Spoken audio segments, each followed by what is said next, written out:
कि इंजीनियर मोहम्मद अली मिर्जा ने नबी करीम सल्लल्लाहु अलैहि वसल्लम के बारे में और सहाबा इकराम रज़ी अल्लाह तआला अन्हुम अजमाइन के बारे में बहुत सी गुस्ताखियाँ की हैं। इसके बारे में आप अपनी राय दीजिए और बतलाइए कि क्या ये लोग ठीक कह रहे हैं, क्या इंजीनियर मोहम्मद अली मिर्जा साहब ठीक कह रहे हैं। इंजीनियर मोहम्मद अली मिर्जा साहब का यहाँ पर पुतला एक बनाकर जला दिया गया है। इंजीनियर मोहम्मद अली मिर्जा साहब का यहाँ पर पुतला एक बनाकर जला दिया गया है।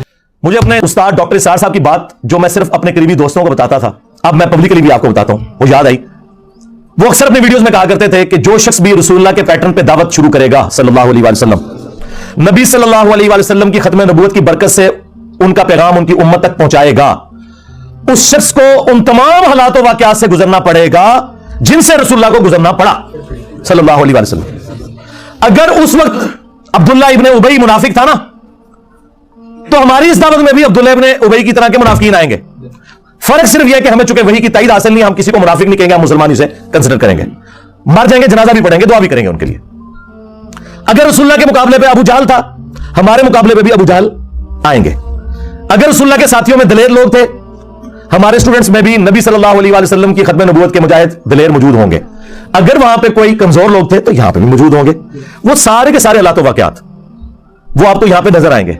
मैं तो प्रैक्टिकली वो सारी की सारी दावत जो है ना, वो उम्र सीरीज में जो उन्होंने फिल्माई है, मैं वो एंजॉय कर रहा हूं। मैं पिन पॉइंट भी कर सकता हूं कि हमारी इस दावत में अब्दुल्ला इब्ने उबई कौन है, अबू जहल कौन है, लेकिन पर्सनल होने की जरूरत नहीं। एंजॉय करें इन चीजों को और अल्लाह का शुक्र अदा करें कि सदियों से हमारे आबा अजदाद को इन लोगों ने जिस गुमराही में रखा, वो तो बेचारे जहां गए या गए, आप लोग बच गए।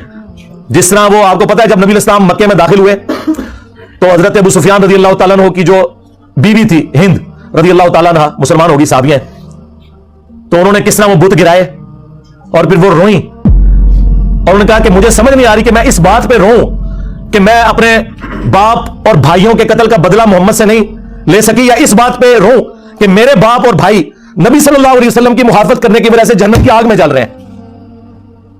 उस वक्त तो हक खुल गया उन पे, लेकिन उससे पहले वो नबी सल्लल्लाहु अलैहि वसल्लम की दुश्मनी में आपसे बदला लेने के लिए अपने बाप और भाइयों का तैयार बैठी थी। अल्लाह ने किस्मत बदल दी। आप भी उनकी तरह इस चीज पर खुश हो कि हमारे आबा अजदाद जहां भी गए वो अल्लाह के सुपुर्द, लेकिन कम से कम अल्लाह ताला ने हमें और हमारी आने वाली नस्लों को उस शख्स के साथ जोड़ दिया जिसकी कब्र मदीने में सल्लल्लाहु अलैहि वसल्लम। ये थोड़ी कामयाबी है। तो मेरे भाई, ये कोल्ड वार है, ठीक है। इनके पास कोई बहाना नहीं है हमें ज़ेर करने का, अल्लाह के फजल से।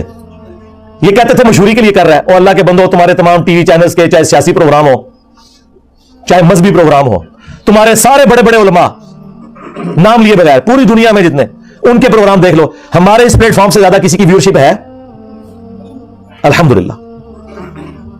जबकि कोई मदरसा नहीं, कोई मदरसे के स्टूडेंट नहीं भर्ती किए हुए, कोई चंदा बुक नहीं, कोई मस्जिद नहीं, और इससे बढ़कर चंदे इनको देते हैं, नमाजें इनके पीछे पढ़ते हैं। ये सारे एक दूसरे को काफिर समझते हैं, हम इन सब को मुसलमान समझते हैं। थोड़ी कामयाबी है अल्लाह के फजल से। तो ये कोल्ड वार है, हम विन कर रहे हैं, हमें कोई जरूरत नहीं इधर उधर अपनी एक्टिविटीज में पढ़ने की, ठीक है। रह गए कानूनी मामलात, वो सिर्फ जेल अकेडमी दार अरकम ने देखने हैं। हम सारी बातें पब्लिकली नहीं डिस्कस कर सकते कि हम कानूनी मामलात को किस लेवल के ऊपर मैनेज कर रहे होते हैं आइन और कानून के दायरे के अंदर। बस उन चीजों को पब्लिकली डिस्कस करने से इनकी चीखों के साथ कुछ और भी निकल जाएगा। इसलिए इनको कम से कम इस काबिल रहने दें, नमाज तो पाक साफ कपड़ों में पढ़ा करें ना जो पढ़ते हैं। तो इसलिए ना उन चीजों को पब्लिकली डिस्कस करने की जरूरत नहीं है। आप लोग अपना काम जारी रखें जिस तरीके से भी है, कोई एक्स्ट्रा जुडिशियल एक्टिविटी परफॉर्म नहीं करनी।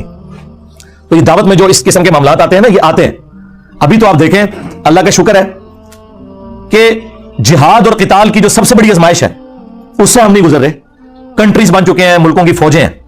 वरना आप जरा सहाबा इकराम और अहले बैत की कुर्बानियों को देखें, वो अपने छोटे छोटे बच्चों को, बीवियों को छोड़ के जानसारी के साथ मैदान जंग में जाते थे। वापसी पे उनकी लाशें भी मुसला हुई भी घर वापस आती थी।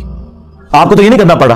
तो चार गालियां अगर कोई सुन लेता है तो इससे क्या फर्क पड़ता है। शुक्र करे कि हम उंगली कटा के सहाबा इकराम की जो वो लंबी लाइन है उसमें एंड में जाके भी खड़े हो जाए। अहले बैत की कुर्बानियों की जो लाइन है उसमें एंड में भी जाके खड़े हो जाए, उंगली कटा के शहीद बन जाए, तो और क्या चाहिए, ठीक है। तो हमें तो उन तकलीफ से भी नहीं गुजरना पड़ रहा उस लेवल की।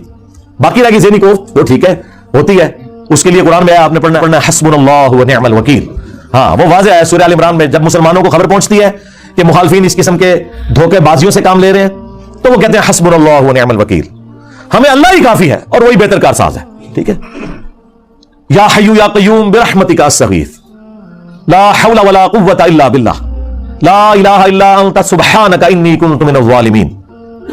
और असहाबुल काफ की वो दुआ, रब्बना आतिना मिन लदुनका रहमा व हय्यिक लना मिन अमरिना रशदा। इतनी दुआएं हैं, ये पढ़ें और अपने दावत के काम को लेके चले।